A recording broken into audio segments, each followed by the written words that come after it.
The Esoteric Principles of Bodybuilding, Episode 4, Posture and the 7 Chakra System.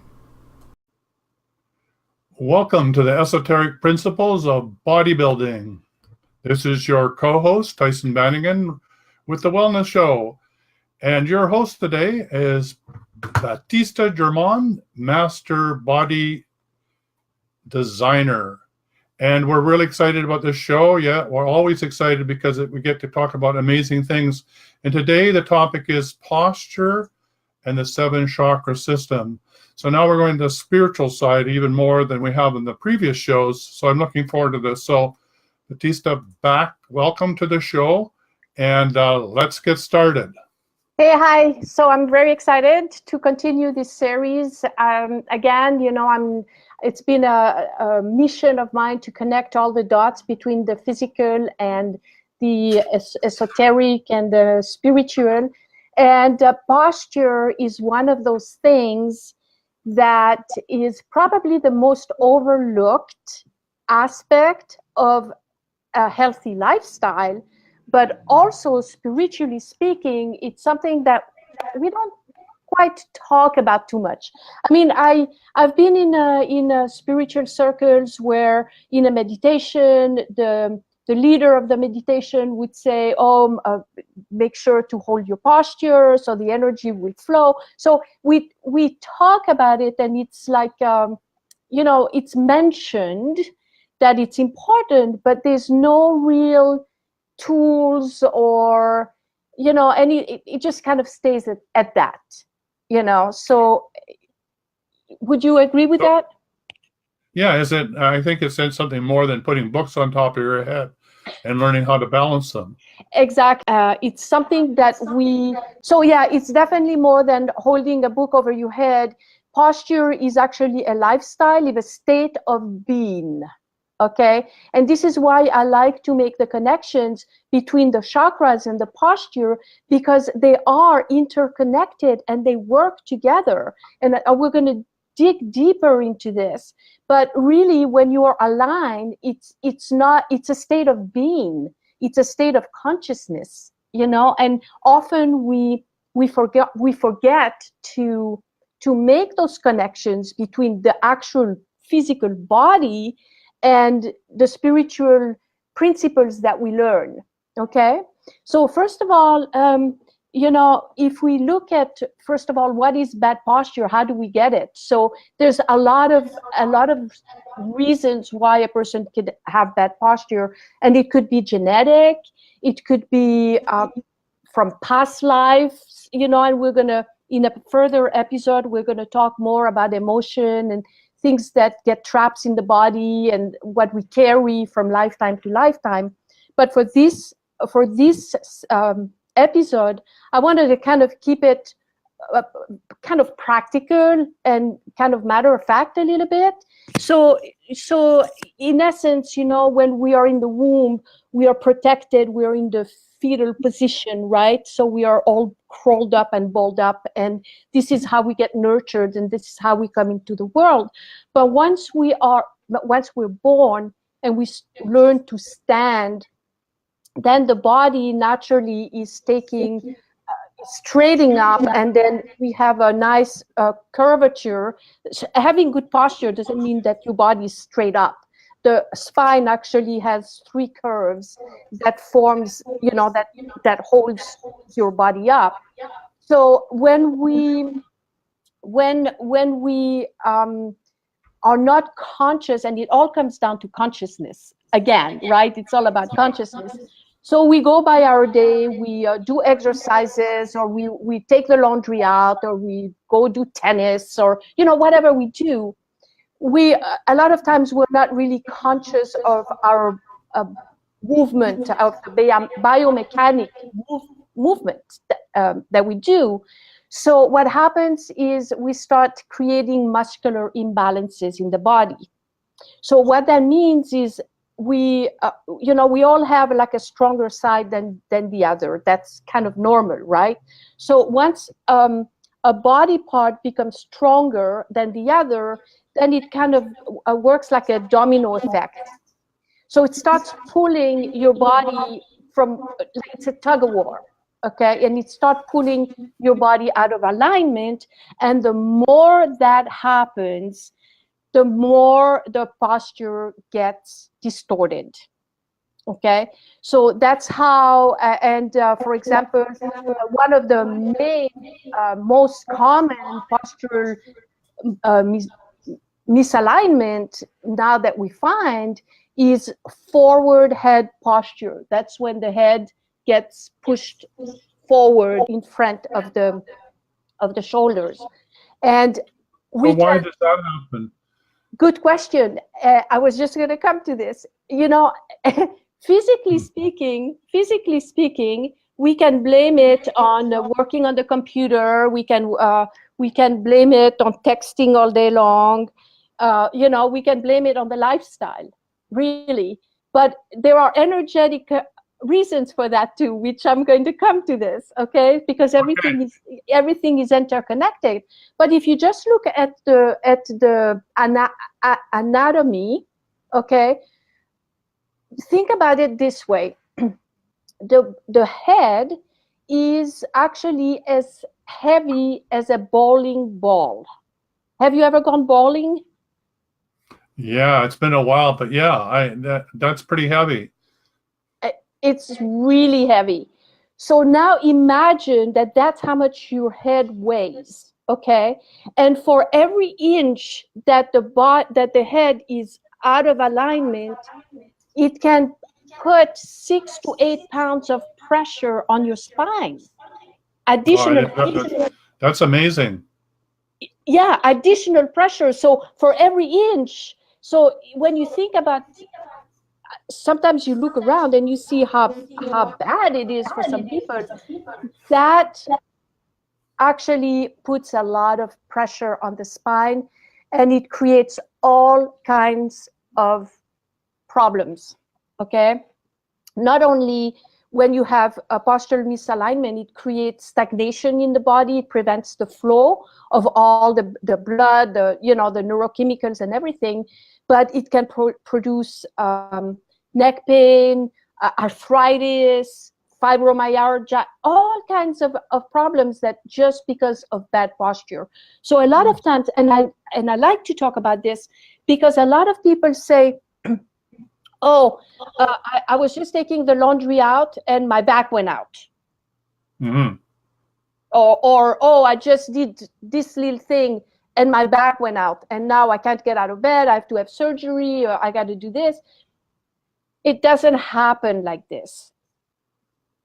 Disc damage occurs from micro traumas, a lot of consecutive micro traumas over time. It's like if you tug at a rope, right? It's going to get damaged and it's going to still hold, and then maybe at the last little bit you're going to go like this and it's going to snap, okay? That's what happens to a lot of when we have back problem, neck problem, and all this. This is how it happens from micro trauma. So I'm saying this because the first thing to become aware of is our how we move on day-to-day basis, what we do, how do we hold things. You know, it's again about consciousness. It's about staying in the moment and being aware of where our body is at, and starting to really be conscious of how we move our body, how we carry things, how we do things. That's the first step, you know, to avoid long-term issues. But it's not that easy. No, it's not that easy. You know, I think I mean, my nickname when I was a kid, my dad used to call me Bones because I used to just sort of flop down in a chair. So a lot of my bad posture comes from literally, you know, just lying like a sloth in a chair. There's no support for my back, you know, sort of everywhere, sort of flopping around. So it's not just us, how we stand, it's how we sit and how we relax as well to rest the spine, I would imagine. Absolutely. It's about everything. Okay. It's about every little, and again, in spirituality, we learn to stay in the moment, to live in the moment. We talked about this in the other episodes when it had to do with the nervous system or the yin yang. And it's really what it boils down to. It's always about being conscious of what we do. And that's another topic we're going to talk about, meditation versus active meditation, which brings us back to living in the moment. So, to get back to posture, let's see what it does emotionally, okay, when we have bad posture. Posture doesn't only affect us physically and creating a lot of illnesses and stagnation and with things that we just talked about, pain, a lot of pain, shoulder pain. Did you know that it can even affect your jaw, how you eat? Carpal tunnel, it can affect because it can pinch nerves in the neck that can produce tingling in the fingers. People run to the doctors for ailments, and they sometimes fail to look at just some of the more basic reasons why they are, having pain. But emotionally speaking, when you think about it, have you ever read, saw that little cartoon from what's Charlie Brown about posture? It's very, very cute. Charlie Brown is like this, and he's all depressed, or I forget exactly how it works. But the gist of the cartoon is that if you stand up and you hold your head up, then you can't be depressed, because it changes everything energetically, So when we are depressed, think about it like this: when we have pain or something, we can go like this, we slouch down, we hold the emotions in like this, So in terms of mood behavior, depression, and all these mood, what you call it, states of being, posture has a huge effect on it. And so again, I'm always asking the question, what comes first, the chicken or the egg? So do you think positive thoughts to be happy, or can you work your body to create a positive reaction that will help you stay positive? You know what I mean? Yeah, that's really interesting because, if what we're learning is structural readjustment, as soon as we start to do physically the exercises that then adjust structurally, then it's going to affect our behavior in the sense that it's going to shift our moods, and we're going to have a more happier and joyful way of seeing the world because our body isn't under tension anymore. Exactly. So it does make sense.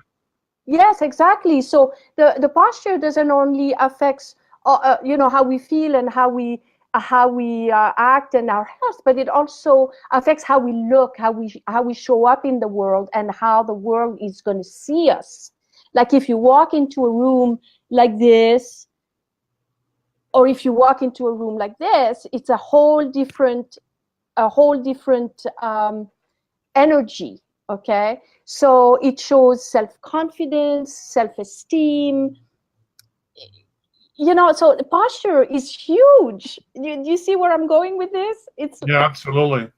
And the beauty of what you're saying, and that the chicken and the egg is, is that if you catch yourself in a certain posture, in a certain mood, by changing your posture, you can actually kick yourself out of the mood, which is a nice way of looking at that.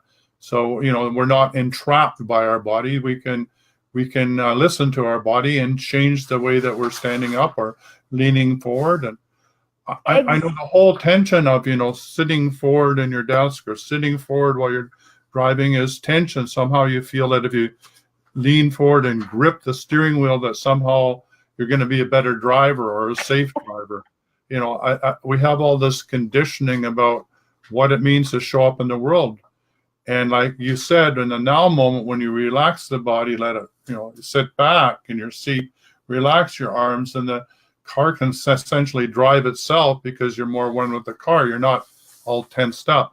So yeah, it's really learning to read your body. You know, am I tense or am I relaxed? Or, you know, where am I? And we get to change it, which is the beauty of it, right? We don't. Absolutely. It gives us a tool to take action. Yeah.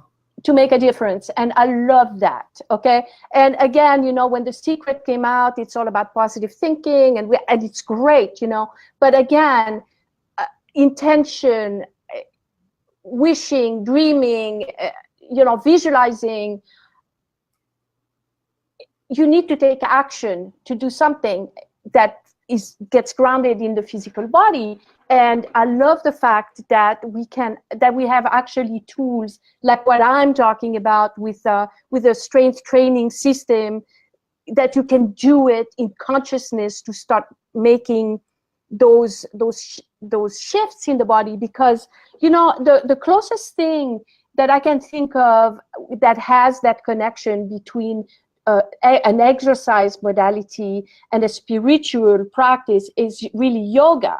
Okay, but yoga has changed tremendously. Originally, it wasn't an exercise; it was a physical practice that people were doing to achieve enlightenment. You know, and it through the years, it became kind of so, you know, with marketing, it became so commercialized that it's just became kind of like an exercise thing. You know, but what got me to really think about these esoteric principles of bodybuilding, and especially when I met Stephen and got involved with this program, is that we can use anything in our life to make those changes and to achieve enlightenment. And why is it yoga? Why can't it be bodybuilding?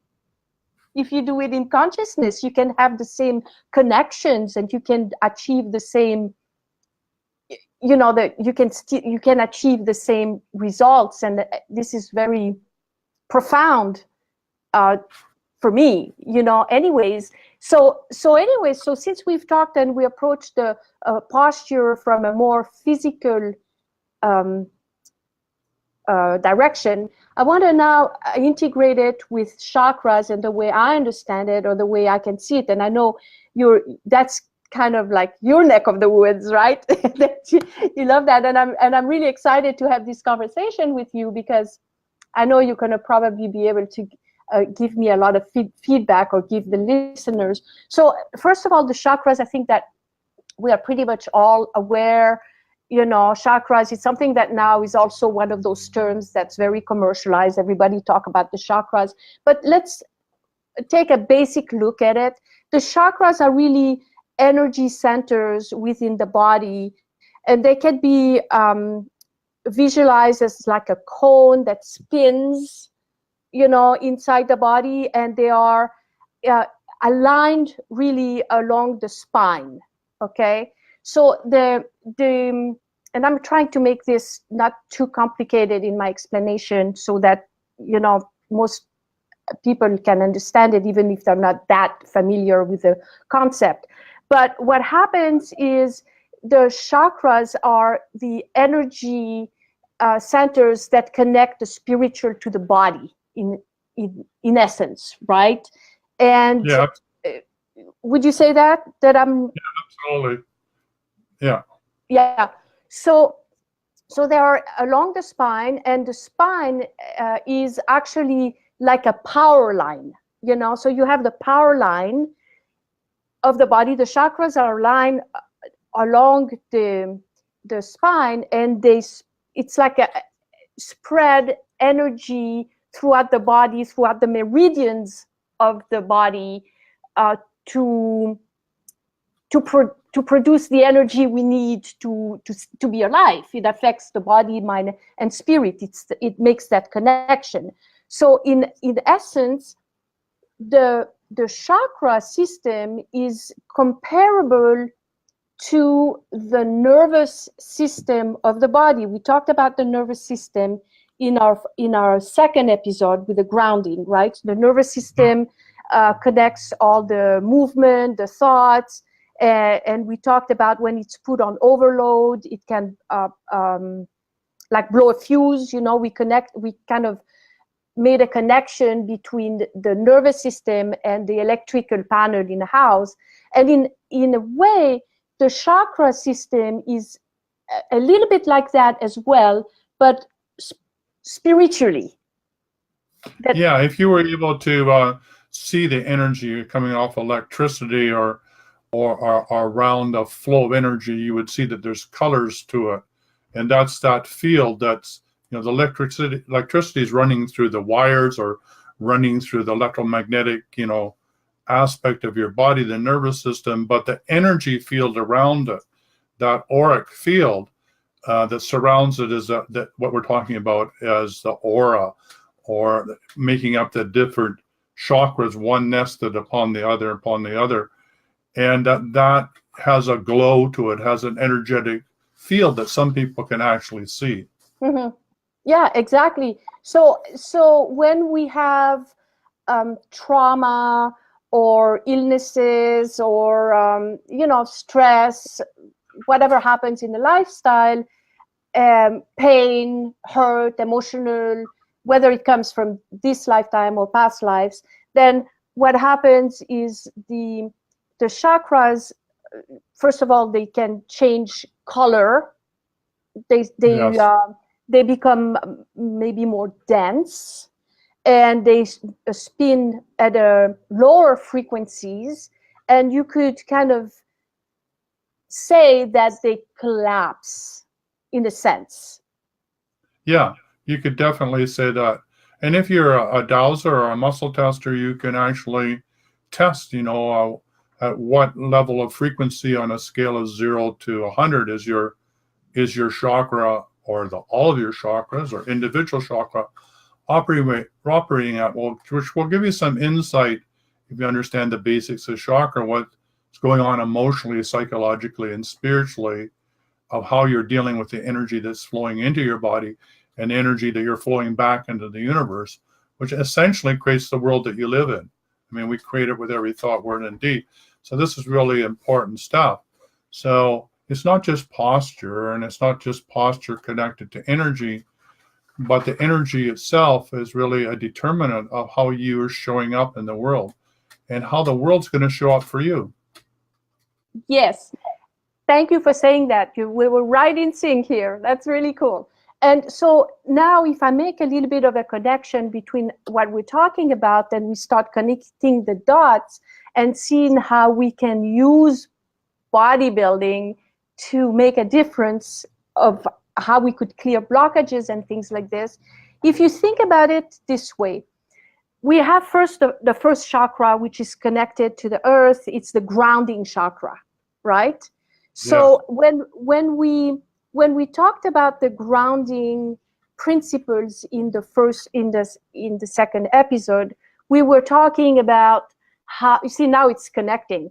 We were talking about how when we get into working out, we actually take the energy from the ground up. Okay, so when we start an exercise program with somebody, we would actually start with a leg press or something that would bring the energy from the ground. That grounds you, but the energy now is allowed to, you have enough juice, you're grounded to, it pushes upward. Okay, so that's how we go about designing the programs for people. So you connected with the chakra, now it starts making sense. Because if you're not grounded, then where do you live? You live outside the body, or you live in your head, right? Absolutely. And the other part of on the structural level, like you would say, is that if you don't have the muscular wherewithal in your legs and your lower torso, then you can't carry the upper part of your body, and your posture is going to be misaligned. So it's the physiological, the spiritual, and the emotional, and the psychological are all intimately interconnected. The beauty of this is when we do structural adjustment, get grounded in the very first exercise, then everything else can start aligning to that grounding rod, or that grounding connection, or that flow of energy from the earth that comes back up through your feet and gives you that sense of being here in the present moment. Absolutely. So if we take it like a step further, so now we are, and we talked about this in the 2 last episodes. We talked about it when we talked about not being grounding, how we live in our head. And then Stephen also in the last episode talked about the male and the female energy, and how the thinking is male energy, and the receiving and the love, all this is like female, and thinking, doing, competing is male energy. So now let's look at how that might connect. Like we're walking around not grounding, we live in our head, okay? So now instead of living and really operating from a place within our own body, we become talking, walking heads. You see the connection between posture? So we lead with the thoughts, not Right. with the body. So that's where things start. You see, it's all related. Body, mind, spirit. So now, is it about, again, what comes first, the chicken or the egg? Is it because we are on our cell phones that we have forward head posture, or is it because we have lost the ability to be grounded and be in our center of our body, and that could also help to have our body aligned and our neck back into place? Yeah, that's really interesting. Leading with your head, trying to, it's sort of like, I'm trying to figure something out. I'm trying to intellectualize this. I'm trying to, the pros and the cons, and this, should I move? Whereas when you're in your body and you're relaxed, your head comes back. Mm-hmm. You're now a lot of that spiritual aspect. Now the energy can flow through the crown chakra, and you can be inspired. You can have an aha. You can say, whoa, that's what I can do. And it's very easy. It doesn't come from sticking your neck forward or trying to figure it out or getting stressed out or getting upset or angry. It comes from bringing your chest out and bringing your muscle structure back and relaxing all that, so that your head is resting on your shoulders and it's aligned, so that your chest is open and you're open to receive in your heart. Exactly. Yeah, it makes really good sense what you're saying. And so now that we're talking about the heart, let's look at that.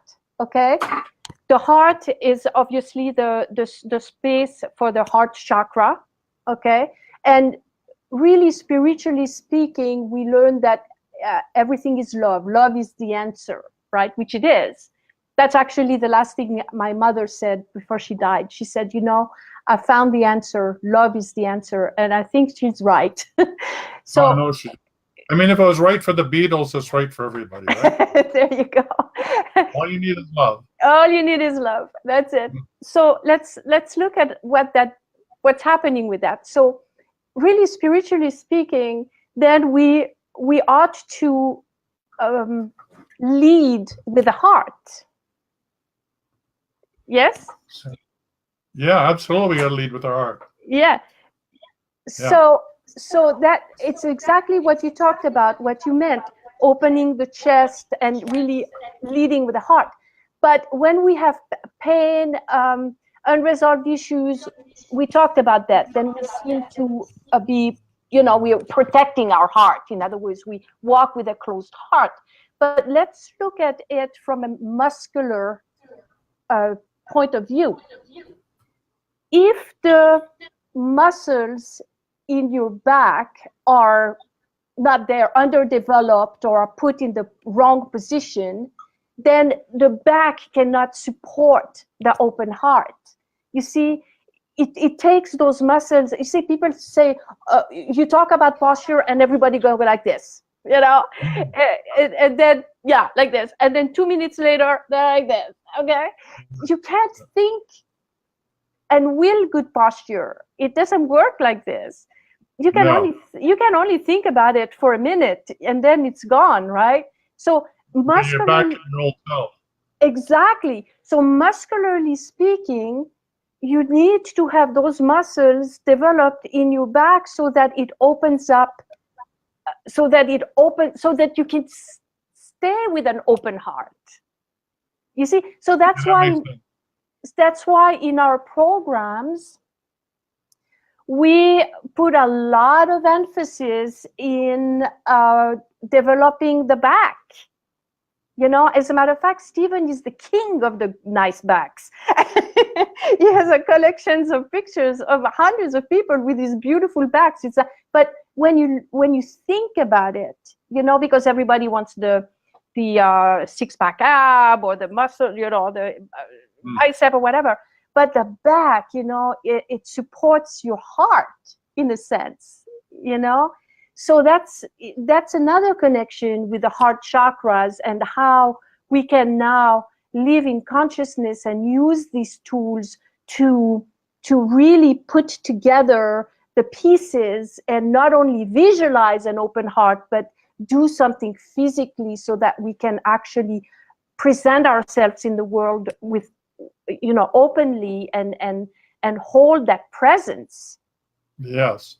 Yeah, opening the chest and being able to receive, I think for a lot of people is scary, you know, like really pulling your shoulders back and allowing your ribs to expand and, you know, without being cocky. I mean, there's the cockiness of the rooster, you know, where you got your chest pumped out. That's not what we're talking about. We're talking about that relaxed chest opening where the heart has room to beat and expand and isn't contracted by the rib cage and the muscles that are constricting its movement. So, you know, there's that delicate balance, but it comes, like you say, from those muscles being balanced in a way to be able to carry that. Exactly. So you know, energetically speaking, of course, there's a lot of things why emotionally and energetically people are walking like this, you know. So this is what, and in spirituality, and I know you're very well aware of that, we learn tools of releasing these emotions through certain exercises or some tools like hypnosis, or like I talked about in the second episode about working with colors and releasing the colors if we don't exactly know where the emotions come from. You know, so there's a lot of tools available in and in your academy. I'm sure you provide a lot of tools to release these energy, right? Am I right? Yeah, absolutely. My nickname is called the Energy Detective. So I'm interested in helping people understand how their energy system works, how their bioenergy system works, and how it gets negatively impacted and how to strengthen it. And, you know, while it was basically coming from a bioelectrical spiritual perspective, now that, you know, I'm doing this program, I see the physiological aspects of it and how it fits. This is why I'm really excited about this being an ongoing opportunity for people in the Extraordinary Healing Academy to understand the co-creative interconnection between spirit and body through structural realignment of the body and your ability to be able to, you know, achieve the clear Kundalini channel up your spine, right, for the energy to flow unencumbered. So if enlightenment is what your goal is in this lifetime, you have the physiological ability, the structure, and the neuromuscular whole memory system to allow you to do that. Because without that, you will just burn your cylinders. You'll just have too much energy, divine energy flowing through your circuits, and your body won't be able to handle it. So this is really important. If you're on a spiritual mission and you want to become enlightened or help other people, then you've got to have your body structurally aligned, or it won't be able to carry the energy. Exactly. That's how I see it. I absolutely could have said it better. So what I am putting on the table really is the tool or the opportunity to combine the tools that you teach or that are taught in energy clearing and combine them with the practice of, in this instance, bodybuilding. And of course, not every exercise modality is created the same. Not as you know, you can see around what people are doing. It's not you know, it's not about grounding. It's not about posture. It's not about any of this. But when you can have a specific program, a specific system that addresses those points, And now you can do them, go to the gym, and in consciousness combine them with tools of clearing energy, with breathing, which is another topic that we're going to talk about, because breathing is super important. Then now you can really make the connection between the body, mind, and spirit, and clearing all these blockages and get to the next evolutionary path. To me, this is the next path to evolution. Yeah, this is the short path to enlightenment. You know, you can do the long path, is lifetime after lifetime, struggle after struggle, overcoming your karma, you know, or you can wake up in this moment, in this lifetime, and take a look at, well, what does it involve in the process of becoming enlightenment? Yes, serving other people, being benevolent is part of that, but also being able to be at love or be at home physically in this body, in this incarnation. This is where it's all about. It's not in the afterworld, it's right here, right now. Exactly. So loving your body, knowing how to strengthen your body, knowing how your body operates, giving it the fuel and nourishment and exercise that it needs in a way in which the body can learn and grow and support your spiritual aspiration is really what the goal is all about. And it's something that takes some consciousness and a program like structural readjustment to allow your muscles to understand what it means to be in the right place at the right time. I mean, that may sound strange, but it is. It's a physiological knowingness. It's an aha when your body knows what it feels like to be at rest. And unless it knows that and feels that, it can't go back to that. It can't find its way back to that neutral point. And therefore, if you're not in neutral, you can't re-nourish your body, and you can't sleep properly, and you can't recharge your batteries. So, yeah, this is really important stuff, and I thank you for bringing this up. So you were talking, yeah, go ahead. No, go ahead. Well, it's just, I know that one of the questions I'm supposed to be asking you is the do's and don'ts for achieving good posture. And I know that you want to give us some, you know, some insights and tips around, all right, we get that this is really, really important on multiple levels, right? In fact, on every level of our being. So now that we know this, now what can we do about this? How can we start to achieve good posture? Okay, so there's the first step is to actually kind of know where your posture is at. Yeah. Okay. So because even sometimes we talk to people and they say, oh, I have good posture. My father was in the army and I was brought up, and they don't have good posture, you know. So sometimes we have dysmorphia about the way we look or how we stand. So if you take a picture of your body, then that's pretty revealing, you know, just standing normally and just taking a picture from the front, from the side, to see where the neck falls, and that would be the first thing to do to be aware. Okay. The second thing to do is to, again, what we talked about earlier, is to become more conscious on daily basis of how you hold yourself in the world, right? And that has just simply to have to do with living in the now. Right. Okay, living in the now, not in the head, right? Right. And just be more conscious about biomechanically how you hold, how you carry boxes, how you do things, so that you become more in the body and not so outside the body. People live outside their body. In terms of exercise selection, there are like things when you are working out, or if you are on our program, then perfect, because then you have the right tools, the right sequence of exercise that you do. So yeah, for you.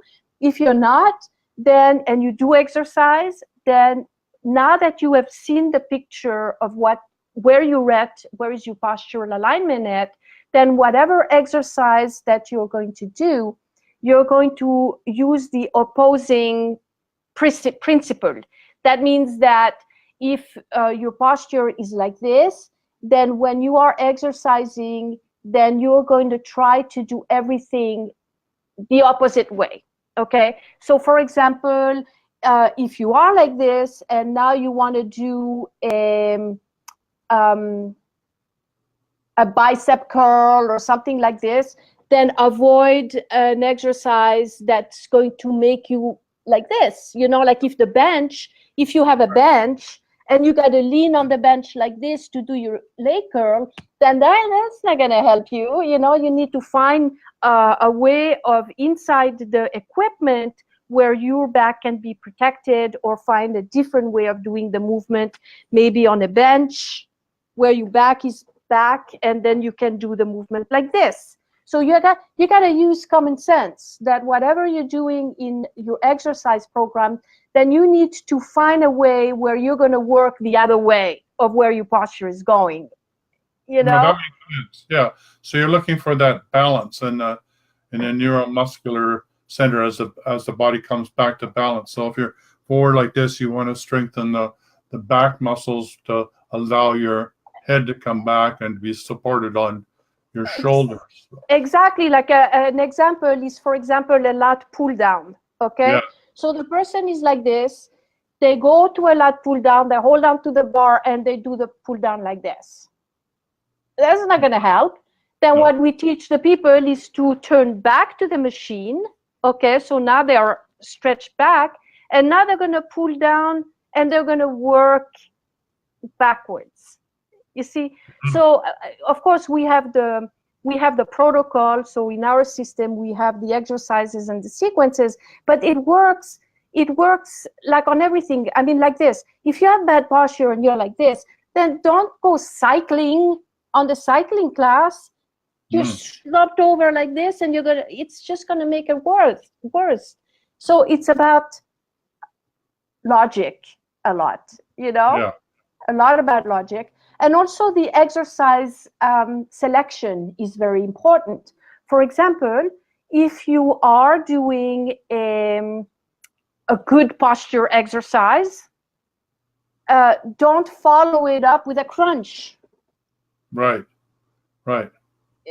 You see what I mean? Yeah, so if you've expanded your muscles by strengthening your back, then leave them expanded. When you leave the gym, don't do anything that brings you back to where you were before. You want to learn what it feels like when you walk out of the gym, of being in the right position, so your body can then train to that and say, wow, that feels good. I want to go back and do more of that. Not, oh my God, I'm back to where I was. So exactly. Yeah, you have to be very careful in your sequence and where you leave your body, so it feels like, wow, that was really worth, going to the gym. I feel grand, right? Not like, oh, like most people, they sort of stagger out of the gym because they feel that they become some sort of He-Man while they were there, right? And they have to be exhausted, or otherwise they didn't accomplish anything. Exactly. And another thing is walking lunges. We talked about this in another episode. Now you've done a great grounding exercise. You've done your leg press. You're strong. You brought the energy from the ground. Now you're ready to go, right? And then you're going to get up, take 2 dumbbells in your hands, and start doing walking lunges in the gym like this. Yeah. The leg press has put you back in place, has strengthened your hips. And now you're ready to go. Then you need to follow the exercise with something that's going to enhance that, and take that feeling to the next level, and not put you out of balance, out of alignment. So a lot of things is really logic, but it starts with awareness and education, because really not too many people talk about this. And there's a lot of new fads and new systems and new ways of doing things. Every day there's something new that happens, like the boot camps and the CrossFits and the whatever, where the more crazy you are, the more you think you're getting something done, and and it's very confusing, for people, because it's like if this is not your field of interest, then you can get like lost, right? Absolutely. Where's the truth? Yeah, I think that, like you said, it's simple. When I think about, the first set of exercises in the program that I've gone through, you really are strengthening your legs, you're getting grounded, and then you start moving up through the torso. It's like you don't do anything in the upper body until you've got yourself really the muscular strength in the bottom part to ground you to be able to do the upper exercises.